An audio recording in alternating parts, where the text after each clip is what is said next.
गाथा नंबर 202 से चलेगा अपना। 202 कौन पढ़ेगा भैया के बाद? कौन पढ़ना चाहेगा? जल्दी से अपना नाम बोल दिया करें। कोई नहीं पढ़े तो हम पढ़ लेंगे। हाँ चलिए आप ही पढ़िए। विजया जी पढ़ेंगी, जो सबसे पहले बोलेगा उसी को नंबर दिया जाएगा।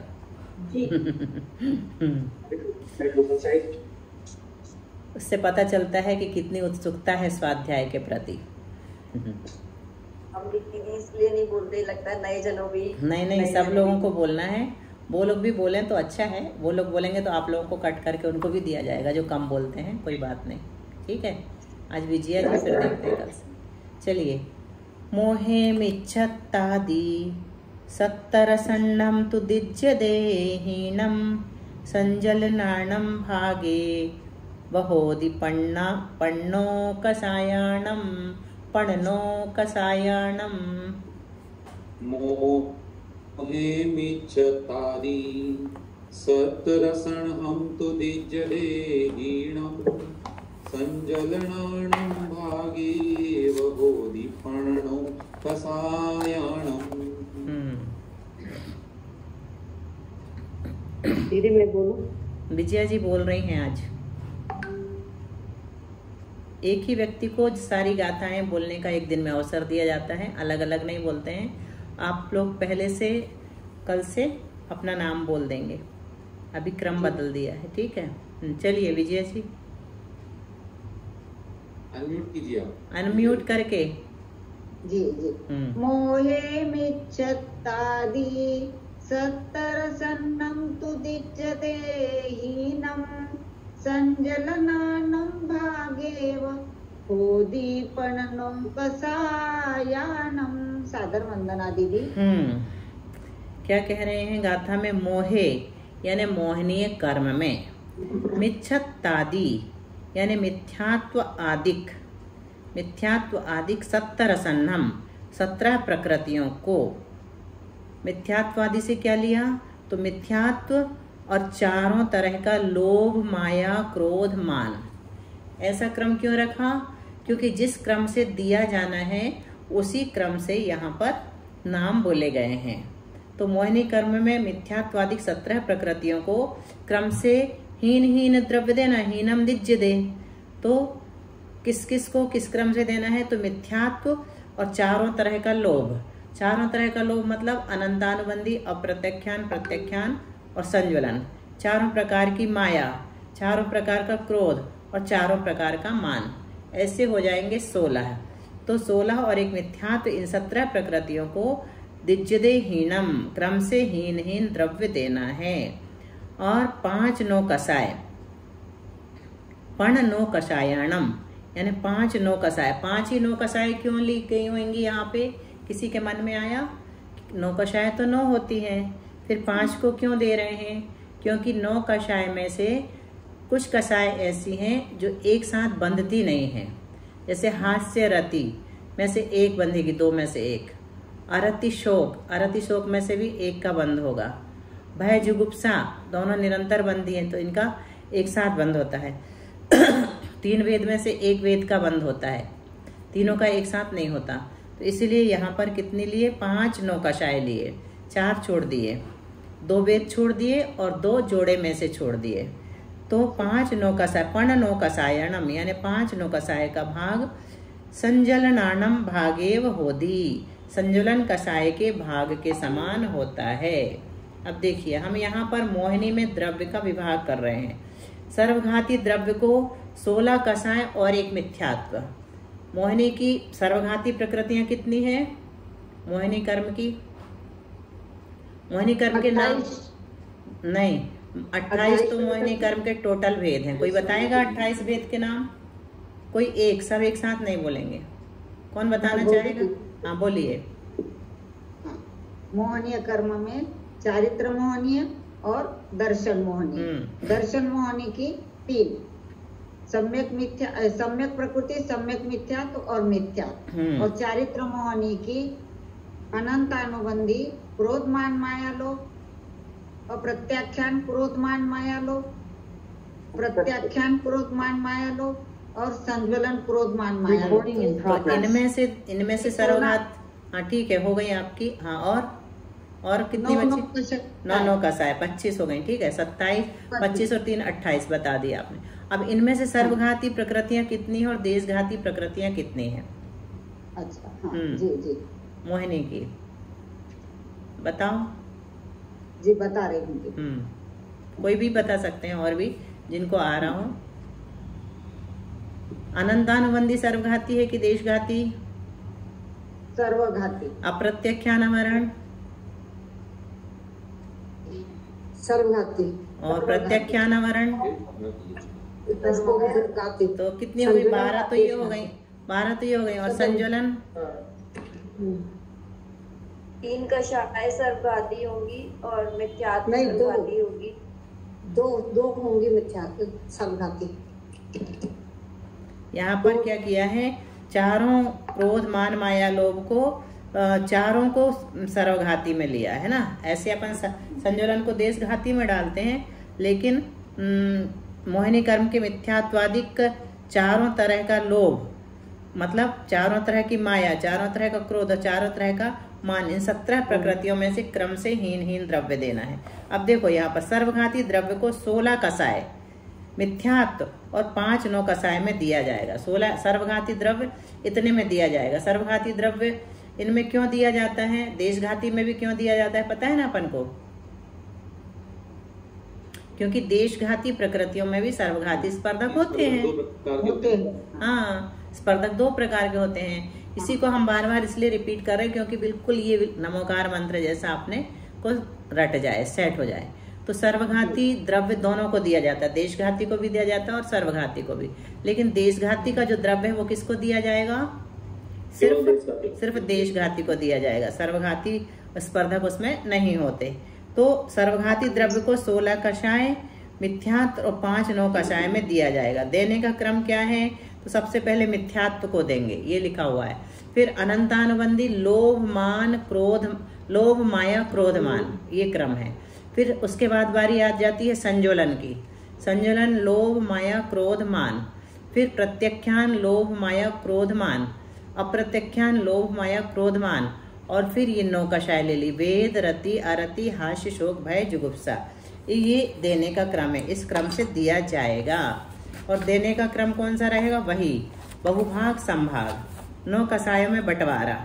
चूंकि सारी 9 कषाय एक साथ नहीं बंधती, इसलिए बध्यमान में बंटवारा होगा। तो 3 वेद में से कितने वेद बंधेंगे एक बार में? एक ही वेद बंधेगा।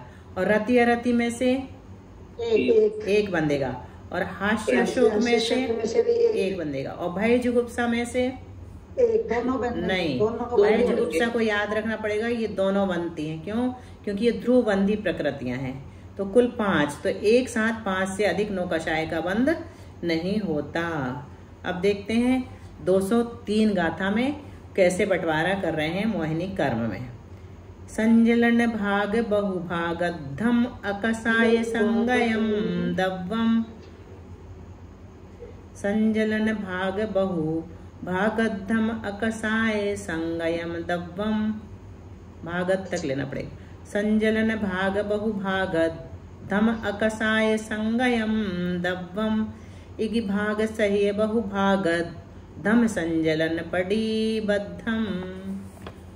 संजलन भाग बहु भाग धम अकसाय संगयम दव्वम, इगि भाग सही बहु भाग धम संजलन पड़ी बद्धम। इसी तरह से पढ़ना। संजलन भाग बहु भाग धम अकसाय संगयम दव्वम, इगि भाग सही बहुभाग धम संजलन पड़ी बद्धम। देखिए, सब लोगों को पढ़ने का निषेध नहीं है। हमने पहले भी कहा है कि सब लोग अपना अपना म्यूट करके सबके साथ पढ़ सकते हैं। 3 बार आप लोगों का उच्चारण रोज हो सकता है ना। तो जोर जोर से पढ़ने से ये सारी गाथाएं मंत्र का काम करती हैं। एक एक गाथा का आचार्य जी सामायिक में लगातार पाठ किया करते थे, किसी भी एक गाथा को पकड़ करके। तो इसी तरह से म्यूट करके आप लोग भी साथ साथ बोल सकते हैं। संजलन भाग बहुभागत धम, मोहिनी कर्म के संपूर्ण द्रव्य का प्रमाण पहले बता दिया है अपन ने। कितना निकला था मोहिनी कर्म का संपूर्ण द्रव्य का प्रमाण? 8 कर्मों में जो बराबर बराबर बांटा गया था वही समय प्रबंध का 8वां हिस्सा। मोहिनी कर्म का द्रव्य कितना है? एक समय प्रबंध का 8वां हिस्सा। और ज्ञानावरण कर्म का द्रव्य कितना है? एक समय प्रबंध का 8वां हिस्सा। दर्शनावरण का कितना है? सबका ऐसे ही रहेगा, किसी का भी पूछेंगे तो 8वां हिस्सा ही कहलाएगा। तो मोहिनी कर्म के संपूर्ण द्रव्य का प्रमाण पहले बता चुके हैं। उसमें अनंतवा भाग जो है वो कौन सा होता है और अनंत बहुभाग किसका होता है? अनंतवा भाग किसको मिलता है? सर्वघाती को मिलता है। और अनंत बहुभाग किसको मिलता है? देशघाती को मिलता है। तो हमें ये यहाँ तक पता है कि मोहिनी कर्म का जितना द्रव्य है उसका अनंतवा भाग तो उसी का सर्वघाती द्रव्य है और उसका अनंत बहुभाग उसी का देशघाती द्रव्य है। उसके 2 भेद है ना, देशघाती और सर्वघाती। अब हमें क्या करना है? देशघाती के द्रव्य में आवली के असंख्यातवें भाग का भाग देना है। देशघाती का बंटवारा करेंगे तो देशघाती के द्रव्य में भाग देंगे, और सर्वघाती का बंटवारा करेंगे तो सर्वघाती के द्रव्य में भाग देंगे। तो अभी हम देशघाती का बंटवारा कर रहे हैं, तो उसमें हम क्या करेंगे? आवली के असंख्यातवें भाग का भाग देंगे तो क्या आएगा? 1 प्रमाण आएगा। और 1 प्रमाण को हम लोग क्या करते हैं? हमेशा अलग रख देते हैं, जुदा रखना। 1 प्रमाण को हमेशा अलग रख दो, उसमें बाद में काम किया जाएगा। और बहुभाग जो बचा उसका आधा का पूरा आधा करके नौकाशाय को दे देंगे। 2 में बांटना है अपने को, नौकाशाय में और संज्वलन में। तो जो बहुभाग देशघाती द्रव्य है उसमें हमने क्या किया? आवली के असंख्यातवें भाग का भाग दिया। क्या आया? 1 भाग आया। तो 1 भाग आया, उसको अलग रख दिया। अब बहुभाग को हमें बांटना है। तो बहुभाग के हम क्या करते थे? पहले संभाग करके बांटते थे ना। अभी तक 5 है तो 5 को संभाग करके देते थे, लेकिन यहाँ पर संभाग करके नहीं दे रहे, 2 भाग कर रहे हैं। तो बहुभाग का आधा जो है वो नौकाशाय का द्रव्य है। नौकाशाय का मतलब पूरी नौकाशायों को, जितनी नौकाशाय 9 है ना, सबका द्रव्य है। अभी अलग अलग भाग में बांटेंगे बहुभाग संभाग करके। तो उसमें से आधा तो नौकाशाय में चला जाएगा और शेष 1 भाग जो हमने अलग रखा है वो और जो आधा बचा है वो दोनों को मिला करके संज्वलन को दे देना। ये कैलाश जी के यहाँ से, हाँ, कैलाश जी के यहाँ से बहुत आवाज आती है, आईफोन से म्यूट कर लीजिए। तो आ गया समझ में? देशघाती के द्रव्य में हमने क्या किया? आवली के असंख्यातवें भाग का भाग दिया, 1 भाग को अलग रख दिया। जो बहुभाग बचा उसका आधा जो है किसको दे दिया? नौकाशाय को दे दिया। और जो आधा बचा था उसमें वो जो 1 भाग अलग रखा था उसको भी मिला करके संज्वलन को दे दिया। यहाँ तक समझ में आ गया अच्छे से? ठीक है। तो ये देख लो, आगे चार्ट बना हुआ है, भैया बढ़ाइए थोड़ा सा। देशघाती का द्रव्य ये लिखा हुआ है। तो देशघाती के द्रव्य के 2 भाग दिख रहे हैं हमें, कौन कौन से? बहुभाग और 1 भाग। तो 1 भाग तो एक साइड रखा हुआ है और एक बहुभाग को हमने क्या किया? आधा आधा कर दिया। लिखा ना, आधा द्रव्य आधा द्रव्य। तो आधा द्रव्य हमने किसको दिया? संज्वलन 4 को दे दिया और आधा द्रव्य 5 नौकाशाय को दे दिया। और जो 1 भाग एक साइड रखा हुआ था उसको भी उठा करके संज्वलन को दे दिया। क्लियर हो गया अच्छी तरह से? इस तरह संज्वलन का द्रव्य देशघाती द्रव्य के आधे से कुछ अधिक है, क्योंकि उसमें 1 भाग और मिला हुआ है। और नौकाशाय का द्रव्य जो है वो देशघाती के द्रव्य के आधे से कुछ कम है, क्योंकि उसमें 1 भाग में से कुछ नहीं मिला, आधा बस मिला है। इसे पुनः बहुभाग 1 भाग आदि क्रम से बांटना चाहिए। फिर हम आगे बांटेंगे जब 5 कषायों में और 4 कषायों में 16 में, तो बहुभाग 1 भाग के क्रम से जैसे हमने पहले दिया था ना वैसे ही देते चले जाएंगे। 9 कषाय में द्रव्य देने का क्रम क्या रहेगा? तो सबसे पहले वेद को देंगे, फिर रति अरति में से 1 को देंगे, फिर हास्य शोक में से 1 को देंगे, फिर भय और जुगुप्सा को दे देंगे। ये क्रम रहेगा। अब देखते हैं गाथा नंबर 204। समझ में तो बहुत अच्छा आ रहा है, आ गया ना? थोड़ा याद करने में टाइम लगेगा, लेकिन नहीं, याद तो इसको याद करने की जरूरत नहीं है।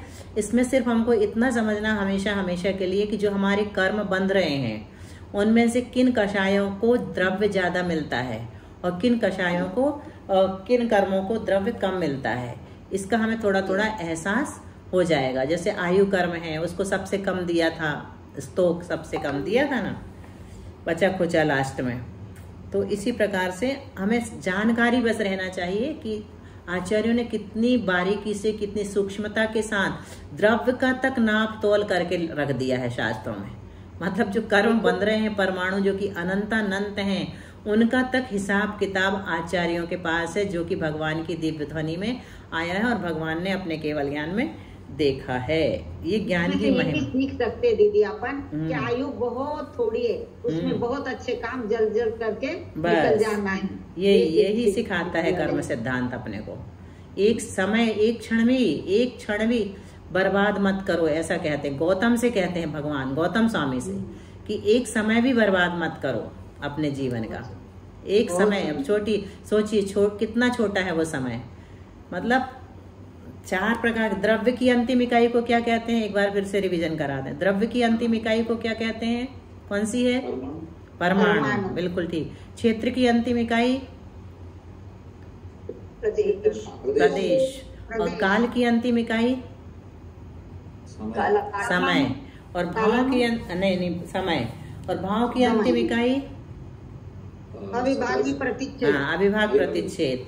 तो जो काल की अंतिम इकाई है वो एक समय है, उससे छोटा कोई काल नहीं है।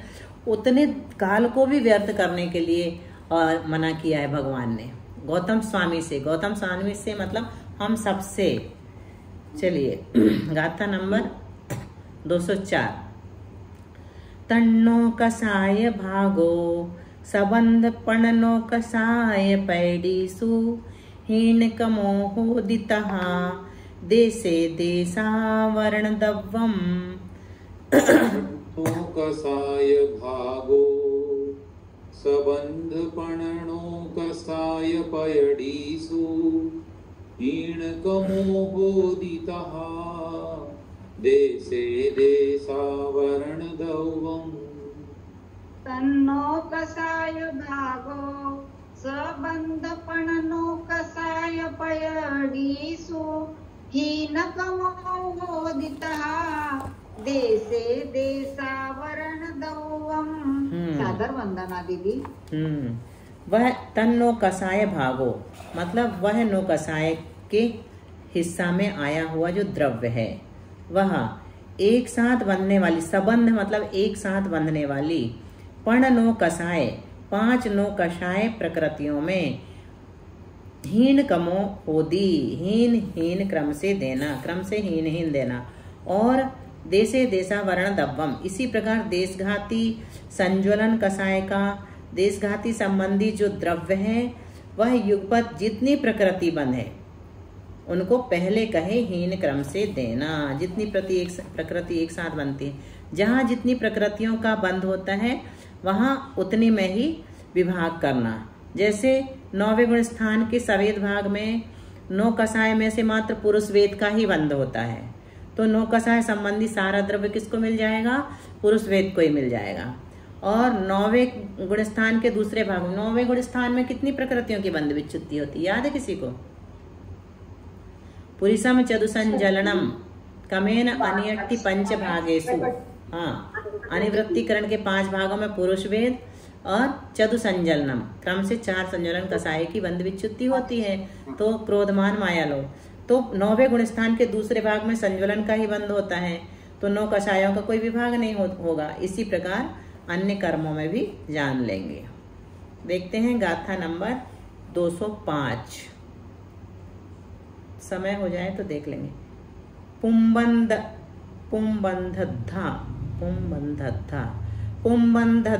अंतो मुहूर्त इत्थिमिहस्य जुगलेया अरधि दुगे संख्य गुणा न उनस गद्धा विशेषहिया।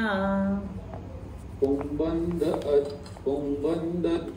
अंतो मुहूर्त इत्थिमिहस्य जुगलेया अरधि दुगे संख्य गुणा नौंस गद्धा विशेषहिया। पुंबंधद्धा अंतो मुहूर्त इत्थिमिहस्य जुगलेया अरधि दुगे संख्य गुणा नपुंसकद्धा विशेषहिया। पुंबंधद्धा यानी पुरुष वेद के निरंतर बंद होने का काल। अंतो मुहूर्त अंतर मुहूर्त है, और यह अंतर मुहूर्त सबसे छोटा है। पुरुष वेद का निरंतर जितने समय तक बंद होता है एक अंतर्मुहूर्त काल तक होता है, और वो अंतर्मुहूर्त सबसे छोटा है। उससे बड़ा, उससे संख्यात गुणा अंतर्मुहूर्त किसका है? तो इत्थिम ही यानी स्त्री वेद का। और हस्य जुगलेया, हास्य और रति का काल उससे भी संख्यात गुणा है। अरधि दुगे यानी अरति और शोक का उससे भी संख्यात गुणा, किंतु अंतर्मूर्त ही है। नपुंस गद्धा विशेषहिया, और नपुंसक वेद का काल उससे भी कुछ अधिक जानना। इसमें संख्यात गुणा नहीं कहा लेकिन कुछ अधिक कहा। तो निरंतर बंद काल कितना बताया? पुरुष वेद का अंतर्मुहूर्त मतलब सबसे स्तोक छोटा, उसको ले लो 2। और स्त्री वेद का अंतर्मुहूर्त गुणित 4 मतलब संख्यात गुणा हो गया। फिर हास्यरति का अंतर्मुहूर्त गुणित 16 मतलब उससे भी संख्यात गुणा। अरतिशोक का अंतर्मुहूर्त गुणित 32 बराबर वो संख्यात गुणा कहलाएगा, गुणकार। और नपुंसक वेद का अंतर्मुहूर्त गुणित 42 मतलब 64 न करके 42 कर दिया, ये विशेष अधिक है। जिसका जितना बंद काल है उसके अनुसार उसका सत्व है। अधिक बंद काल अधिक सत्व परमाणु, अल्प बंद काल अल्प सत्व परमाणु। बंद काल कम होगा तो सत्ता में कम जाएगा ना द्रव्य, और अधिक समय तक बंद होगा तो सत्ता में द्रव्य अधिक संचित हो जाएगा। तो इस प्रकार से कैसे कर्म आत्मा में संचित होते रहते हैं ये यहाँ पर बताया। गाथा नंबर 206। किसी का अगर ब्रह्मचर्य का पालन है तो ही बंद होगा क्या? जिस जीव का उत्तम ब्रह्मचर्य का पालन है, जैसे मुनिराज है, भावलिंगी मुनिराज है, तो ये तो पुरुष वेद का ही बंद होगा। हाँ, पुरुष वेद तो सम्यक दृष्टि से चौथे गुण स्थान से होने लगता है। पुरुष वेद के अलावा स्त्री वेद का बंद ही नहीं होता। प्रथम नरक बिन षडभुज होतिस बान भवन षड नारी। सम्यक दृष्टि जो है वो स्त्री में जाते ही नहीं, नपुंसक में भी नहीं जाता। तो चौथे गुण स्थान से ही पुरुष वेद का ही बंद प्रारंभ हो जाता, और कोई वेद नहीं बनते। पुरुष वेद तो बताया कि अंतर्मुहूर्त काल के लिए ही बनता है, फिर रुकता है। नहीं, अंतर्मुहूर्त काल के लिए नहीं बनता। निरंतर बंदी प्रकृतियां जो है वो जब बंधती हैं तो अंतर्मुहूर्त तक बनती हैं, लगातार बनती हैं। उसके बाद विच्छेद होके फिर दोबारा बंधेगा। हाँ, हमेशा बनता रहता है वो तो। पुरुष वेद का बंद जब भी होगा पुरुष वेद का ही बंद होता रहेगा।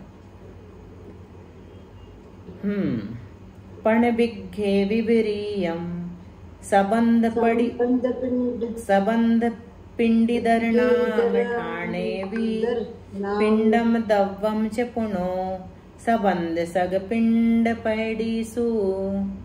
पण बिघ्घे विविरियम सबंध पिंडिदर्णाम ठाणेवी पिंडम दव्वम च पुनो सबंध सग पिंड पायडीसु।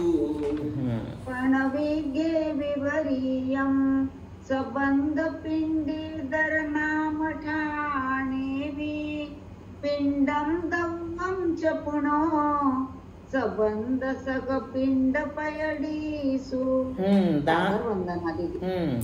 दानांतराय अधिक 5 प्रकृतियों में उल्टा, अर्थात अंत से लेकर आदि तक का क्रम जानना। पण बिघ्घे विविरियम, अपन पढ़ के आए थे ना, ये वीर यंत्राय से शुरू करना है देना द्रव्य। तो यहाँ पर वही बात कह रहे हैं। दानांतराय अधिक 5 प्रकृति में उल्टा, अर्थात अंत से लेकर आदि तक क्रम जानना। और नाम ठाणे भी, नाम कर्म के स्थानों में जो एक ही काल में बंध को प्राप्त, नाम कर्म की जितनी प्रकृतियां हैं ना वो एक ही काल में सभी नहीं बनती हैं। तो इसलिए कहते हैं कि जो एक ही काल में बंध को प्राप्त होने वाली गति आदि पिंड रूप प्रकृतियां, गति आदि को पिंड रूप प्रकृतियां क्यों कहा? कुछ पिंड प्रकृतियां होती हैं, कुछ अपिंड प्रकृतियां होती हैं। तो गति, हाँ 4 गति हैं, इसलिए जिन जिन के पिंड बने हुए हैं वो पिंड प्रकृतियां कहलाती हैं। ये भी अपन पढ़ेंगे, आ भी चुका है। तो गति आदि पिंड रूप और अगुरु लघु आदि अपिंड रूप। अगुरु लघु को अपिंड क्यों कहा? एक ही है ना वो। हाँ, क्योंकि अगुरु लघु चतुष्क त्रिक में आदि में आते हैं, वो एक ही है, अलग अलग है, अपिंड रूप है। उनमें भी उल्टा ही क्रम जानना। नाम कर्म में भी हमने पढ़ा उल्टा क्रम। कहाँ से तीर्थंकर को कितना मिलता है? नहीं, तीर्थंकर को सबसे कम मिलेगा। नहीं, सबसे अधिक मिलेगा। तीर्थंकर उल्टा क्रम है ना, तो सबसे पहले सबसे आखिरी वाले को सबसे ज्यादा और सबसे पहले वाले को सबसे कम। जैसे वीर्यांतराय को सबसे ज्यादा दिया, दानांतराय को सबसे कम दिया, तो बहुभाग पहला वाला बहुभाग तीर्थंकर को मिलेगा और सबसे कम वाला सबसे पहली वाली। इस प्रकार प्रदेश बंध का विधान हमने पढ़ लिया। अब वीर्यांतराय फिर वीर्यांतराय में बता दिया था, वीर्यांतराय फिर उपभोगांतराय फिर लाभांतराय फिर भोगांतराय फिर दानांतराय। अंतराय क्रम में अधिक बहुभाग से एक भाग तक देने का क्रम, और नाम कर्म का देय क्रम अधिक से हीन, ये भी अधिक से हीन है। तो सबसे पहले तीर्थंकर को दिया, अगला चार्ट, फिर निर्माण, फिर यश अयश, फिर आदे अनादे, भैया आगे बढ़ा दीजिए, सुस्वर दुस्वर, सुभग दुर्भग और शुभ अशुभ, ये इस तरह से चल रहा है। बहुभाग बहुभाग मिल रहा है। पहला बहुभाग तीर्थंकर को मिला, फिर हम पहुंच गए 8वें में स्थिर स्थिर तक, फिर 9वें में प्रत्येक साधारण, और फिर पर्याप्त अपर्याप्त, बादर सूक्ष्म, त्रस स्थावर, विहायो गति, उद्योत, आतप, उच्छ्वास, परघात, उपघात, अगुर लघु, आनुपूर्वी, स्पर्श रस गंधवर्ण, संघनन, अंगोपांग, संस्थान, शरीर, जाति, गति, यहाँ तक उल्टा पहुंच गए हम। तीर्थंकर से शुरू किया, तीर्थंकर को सबसे बड़ा सबसे पहला बहुभाग मिला, और गति को सबसे आखिरी वाला सबसे छोटा बहुभाग, अंतिम में जितना बचा कुचा, जैसे आयु को दिया था ना वैसी गति को दे दिया। तो जहाँ जितनी प्रकृतियों का बंध होता है वहाँ वहाँ ही उनका विभाग करना। पिंड प्रकृतियों में शरीर ही ऐसी प्रकृति है जिसमें युगपत अनेक शरीरों का बंध होता है। इन सब का एक पिंड मानकर जो शरीर नाम कर्म का विभाग प्राप्त होगा उसका पुनः बध्यमान शरीरों में बंटवारा प्रतिभाग के अनुसार होगा। अपना समय हो गया है। गाथा नंबर 206 तक हमने आज पढ़ा। 218 में जाकर के अपना ये प्रदेश बंध समाप्त हो जाएगा। फिर थोड़ा योग का प्रकरण आएगा, वो भी थोड़ा सा बुद्धि, उसमें द्रावणी प्राणायाम होगा। इसको द्रावणी प्राणायाम कहते हैं। आपने देखा होगा कि सामान्य रूप से ना हम लोग भूल जाते हैं, कोई भी चीज कहाँ रखी भूल गए, लेकिन जब हम कठिन वस्तु पढ़ना, कठिन विषय पढ़ना शुरू करते हैं ना, तो हम लोगों को याद रहने लगता, पता है, दिखने लगती कि कहाँ रख के आए हम वो चीज। आप देखना, ये प्रैक्टिकल करके देखना, हमारे रंध्र खुलते चले जाते हैं, ज्ञानावरण के जो आवरण पड़ा हुआ ना वो हटते चले जाते। जितना जितना कठिन पढ़ते हैं उतने उतना द्रावणी प्राणायाम कहते हैं इसको, द्रावणी प्राणायाम। इस द्रावणी प्राणायाम से हमारी बुद्धि अपने आप प्रखर होती चली जाती। इसलिए तो कहते हैं न्याय पढ़ो। न्याय पढ़ने से सबसे ज्यादा बुद्धि प्रखर होती है, क्योंकि उसमें इतने विकल्प उठा उठा करके खंडन और मंडन करते हैं कि बुद्धि चकरा जाती है, और इतनी चकरा जाती है कि सारी गुत्थियां खुल जाती, जो बंधी हुई है ना, उलझी हुई हैं, सब सुलझ जाती हैं। तो चिंता मत, अच्छी अच्छी बातें बताते ना, ज्ञानवर्धक, तो अच्छा लगता है, बीच बीच में अच्छा हो जाता है। जानकारी सब रंध्र खोलना है अपने को, इसलिए कर्मकांड हिम्मत से पढ़ रहे हैं अपन लोग। तो इसके बाद हम धीरज ये बंधा रहे थे, थोड़ा सा योग और पढ़ के फिर अपना उदय का प्रकरण शुरू हो जाएगा। तो उदय विच्छुत्ति, उदय आदि पढ़ेंगे। जैसे बंध विच्छुत्ति पढ़ी थी ना, वैसे ही उदय विच्छुत्ति, बंध अबंध पढ़ेंगे।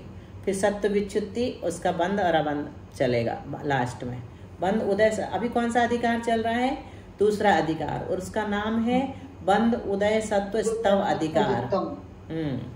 और मंगलाचरण है ना दीदी, सभी इसके याद करना चाहिए। ये दो हो गए ना, दोनों के मंगलाचरण याद है हम। अच्छा, सुना दो तो। नम्यो ननेमि चंदम असाय परक्कमं महावीरम बंधुदय सप्तजुत्तम ओघादे सेतवम ओच्छम। ठीक बोला क्या दीदी? बिल्कुल सही। अपने को डेली दोनों ही मंगलाचरण पढ़ना चाहिए जब तक अधिकार दूसरा चल रहा है। दीदी मैं ऐसा ही करती हूँ, इसीलिए अच्छा। याद हो जाते। बहुत अच्छा। चलिए भैया जी वाणी स्तुति कर लेंगे। बोधि समाधि परिणाम शुद्धि स्वात्मोपलब्धि शिव सौख्य सिद्धि चिंतामणिं चिंतित वस्तुदाने त्वां वन्द्यमानस्य ममास्तु देवी। 9 बार नमोकार मंत्र।